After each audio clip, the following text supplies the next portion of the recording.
So Cody is interviewed in the back, and all Cody wants to do is point at the sign. He says, "Poor man, let him point at the sign."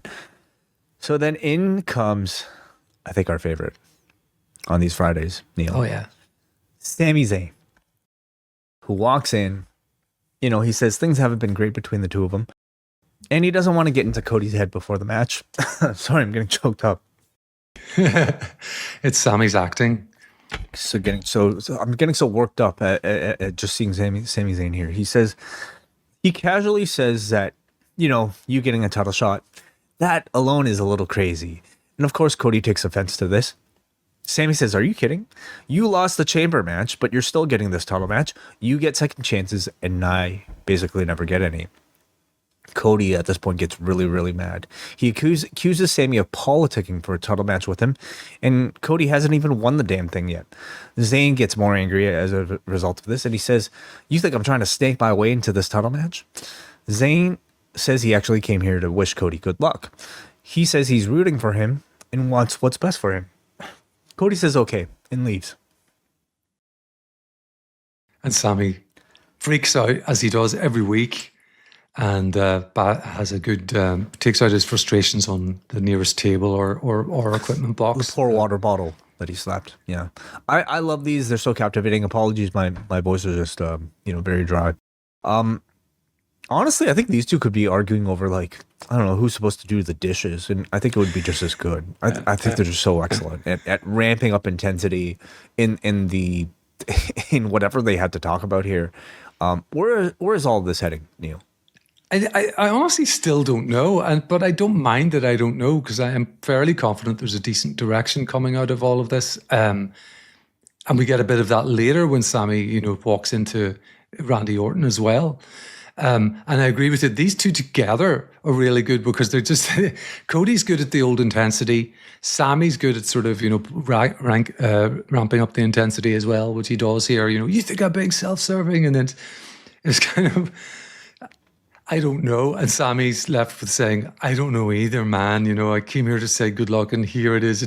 I love this thing he does every week where he gets himself completely worked up, and then he kind of has to back off and apologize. And we know that just one of these weeks he's going to completely explode from this.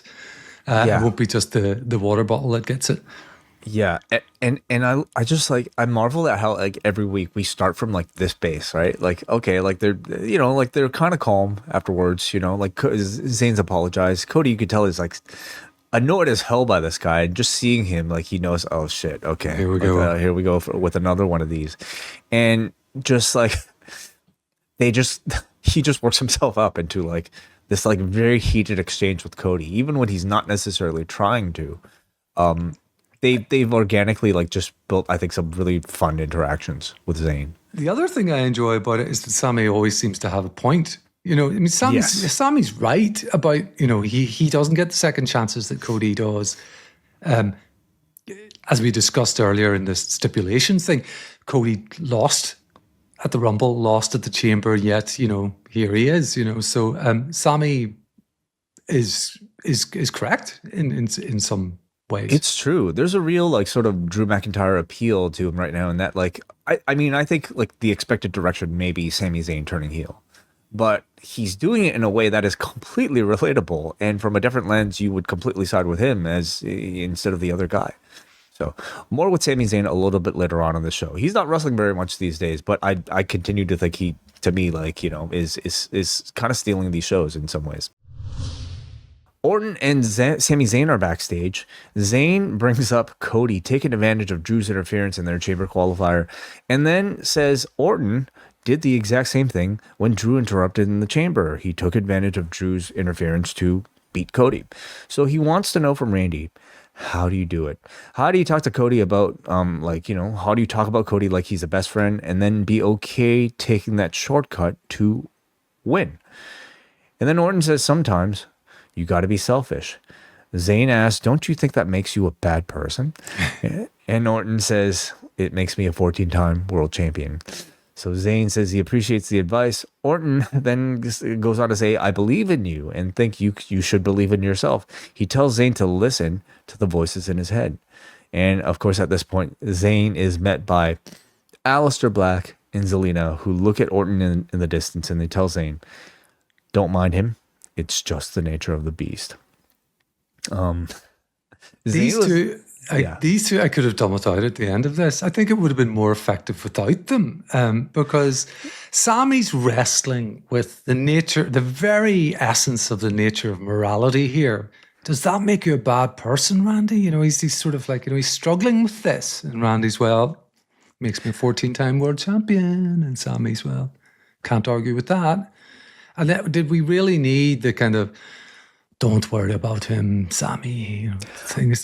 Black is the person attached to Orton. And this is essentially what Randy confirming what Black has been suggesting this whole time, that your nature is to be a bad guy, or at least somebody with those tendencies, right? So I felt like, again, Black is going to play a big role in all of this somehow. Maybe still a little bit yet to be revealed, but I thought this was important to remind us of, his influence in Randy Orton. You want to say? Okay. So. And maybe even a further influence on Sami Zayn a little bit later on too. So maybe Aleister Black will get done what Karrion Kross could not, and that's turn Sami Zayn heel. But I thought the interaction between these two was great. Sami he's kind of like a son asking dad for advice here on how to turn heel. And I like the fact that Orton has always been the babyface who has been very upfront and honest about his dark side. In fact, this whole run, especially with Arcade Bro, we've been waiting for him to turn on Riddle. And up until now, he's never turned. So it could come right now. But I love that he is able to credit selfishness as one of his reasons for success. Yeah. And I thought they got into a good sort of highlighting of differences between shades of good guy. So it probably will lead into something both with Cody and also Black, and of course whatever Zayn is building up here as well. And again, why within the realms, within the sort of guardrails of it's pro wrestling, look at the still you have up here. Look at Sami's face. This is totally convincing. He is wrestling with this. They're both great. They're really hitting on something really interesting, especially with Zayn. And again, how he plays into this whole Cody Randy thing.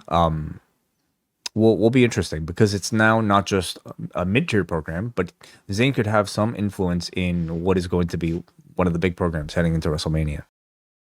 The Post Wrestling Cafe is your one-stop shop for all of the coverage that Post Wrestling has to offer. 2 big rewind-aways this month with WWF Insurrection from May of 2002. This UK-only pay-per-view featured the Raw brand going overseas and ending with the infamous plane ride from hell. Then we're going to take a look at AWA's Super Sunday from April of 1983. A new edition of Talk Can Be Yours, plus MCU Later, Book Club, and coverage of UFC 326, TNA Sacrifice, and of course, XL editions of Rewind to Raw, Dynamite, and SmackDown with all the news of the day. Join now at postwrestlingcafe.com.